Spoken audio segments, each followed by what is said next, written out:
Check it. Okay, you know that photography has everything to do with light. Light is very important.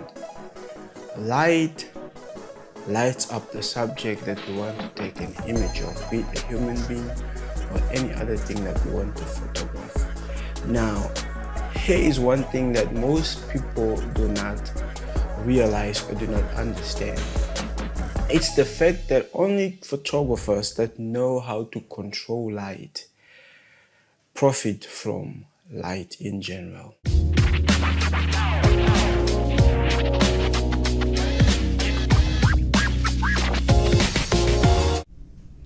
Only photographers that know how to control light actually benefit from it. They are the only ones that profit from that light. They are the only ones that use that light to capture the best and good looking images. Welcome back to K-Feel, and today we're talking about how to use natural light in your photographs. Yeah, so if you're starting out photography and you just want to get the basics on how to start and how to go about it, welcome back if it's not your first time, but I'm welcoming you if you haven't been here. This is the right video to understand the fundamentals, the basics of what light is when it comes to photography. Yes, we're talking natural light, not speed lights, not strobes, not lamps. We're just talking about using light from nature, the sun, to capture those good looking portraits. And natural light is categorized in 4. When it comes to using natural light in photography, there's 4 different ways you can use natural light depending on what time of day it is as well. And that's what I want to talk about in this video. The first way, call it a guideline or a tip that I want to share. The first one is going to be how to use window light. The second one is midday shadow.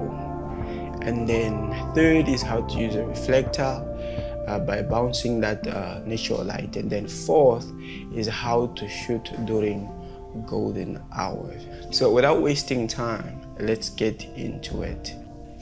See, window light is basically a giant soft box of light which is coming in through one direction. Now, this video, I'm using partly window light because I have a window here on my right side. I think this camera left for you, and then at the same angle I have a lamp also lighting me. So it's basically ambient light and a natural light balance that I'm using to light my video right here.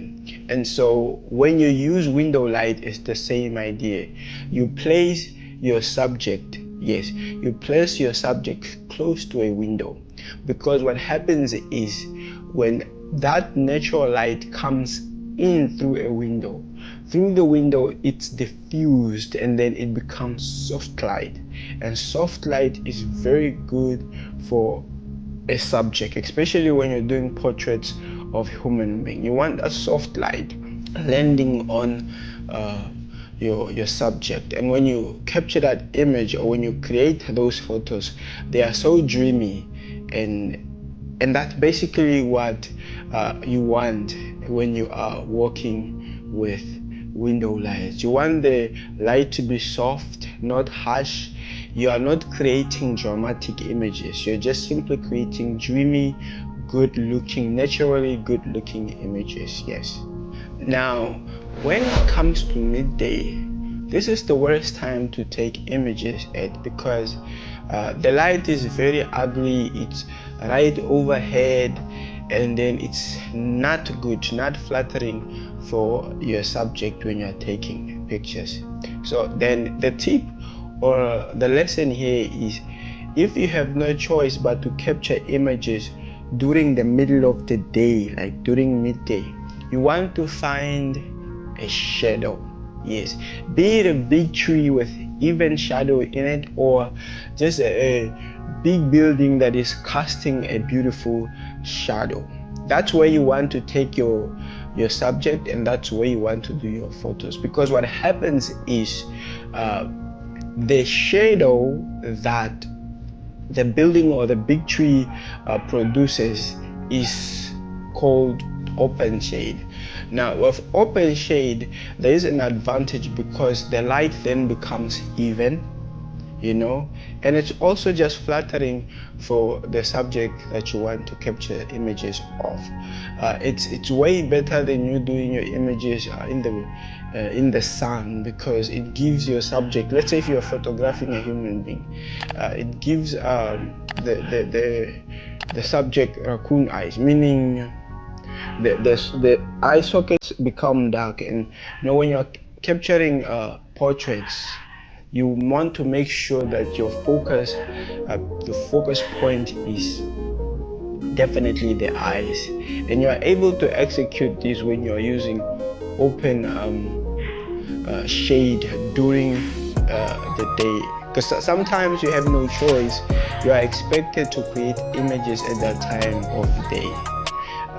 This is if and when you have no choice, but you have to work as a photographer. I find it to be very challenging, but if you want to grow and improve your skills as a photographer, this is eventually some of those things that you have to do. You know, you have to teach yourself, train your eye, your photographic eye, on how to capture and still create images during the worst parts of the day, you know. Okay, now let's come to the third tip, which is using reflections or reflectors in your images. I have a reflector here. Invest in a reflector if you want to elevate your photography. This is a very small reflector. I'm not sure. I think it's 25 millimeter by 25 millimeter. See, professional photographers will use reflectors often in their photo shoots or even on their movie sets. The idea with the reflector is to fill in on the shadow sides of the images.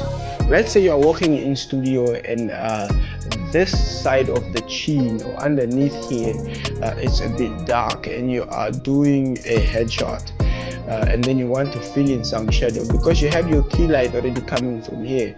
Then what you do is you put the reflector underneath so that the key light that is lighting the face of your subject, some of the light that's falling off can hit the reflector and then bounce back to light the bottom part of it. Makes the image look flattering, it makes the image look very beautiful. And photographers that know how to use reflectors sometimes create these images that look like they used a number of 4, 5, maybe 6 light sources, whereas they probably just used 1 light source or 2 light sources with a reflector. Now, if you are not able to find yourself a reflector like this one, you can simply use white bed sheets that are able to reflect light back into your scene, basically. You know, even white walls can act as reflectors depending on where you are placing your subject. It's very important to incorporate reflectors into your images. For instance, sometimes I saw a video of a photographer who uses even white surfaces, you know, to reflect light back onto the scene, onto the face of the subject that he was photographing. And I think the skill here is identifying where to place your reflections and if you don't have any, is where to find natural reflections within the surrounding where you are walking in to help bounce light back onto your subject, thereby creating flattering light sources through natural light, of course. Let's talk about the last fourth way of using natural light, and that is golden hour. Golden hour is that 1 hour right after sunrise, or most importantly, or most preferred, is the hour just before sunset. This is the best time to create images,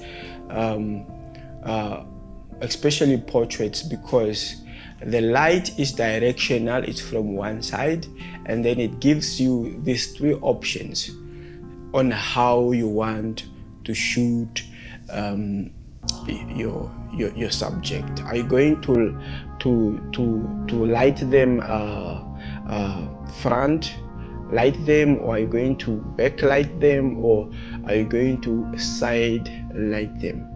Each and every one of this technique of how you want to light your subject creates a theme or a story for whatever for the photo shoot. If you want the images to be dreamy, or you want the images to be dramatic, you want the images to be dreamy, you want the images to be dramatic, you want the images to tell a story, depending on the theme or the style you're going for. When you play around with how you light your subject, it will give you those results basically. So I find that when you schedule your photo shoots during that time of the day, during golden hour, and then you photograph, you try out different styles and different ideas, and then you see what golden hour is able to do for you basically, and then you want to do it repeatedly. You want to do it over and over again. Schedule 3 golden hour photo shoots a month. Do that.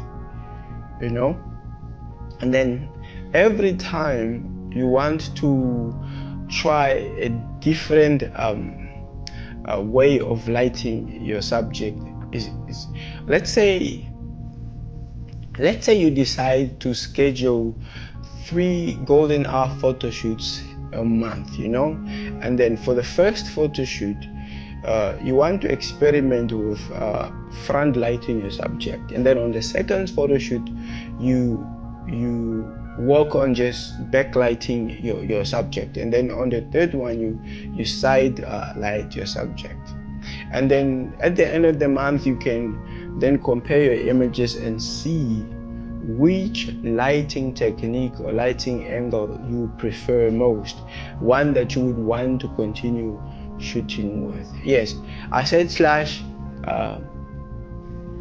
cloudy days.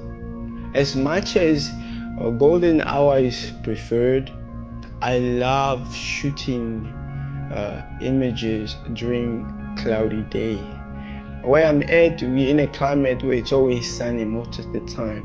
But when rainy season comes, there's a lot of clouds in the sky. This is a beautiful time to do portraits and to do photos, especially wedding. If you are doing a wedding on that day and it's very cloudy, it is very nice because the clouds behave like giant soft boxes, and then the sun is obviously your light. Like, the light is so flattering, so beautiful. You are able to create the best images if you know how to play around with the settings in your camera, of course, So try all this out. There is no excuse. You don't need